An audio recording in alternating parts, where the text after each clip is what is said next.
Tema peringatan HUT ke-79 Republik Indonesia tahun ini adalah Nusantara Baru, Indonesia Maju. Berkibarlah bendera negeriku, berkibarlah engkau di dadaku, tunjukkanlah kepada dunia semangatmu yang panas membara.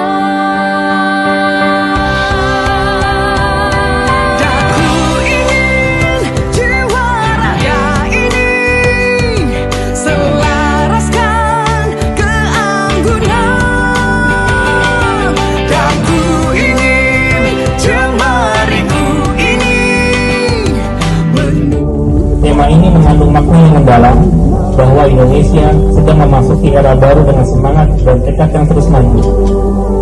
Nusantara baru bukan hanya soal wilayah, tapi juga tentang paradigma baru, semangat baru, dan tekad kuat untuk membangun Indonesia yang lebih sejahtera, adil, dan makmur.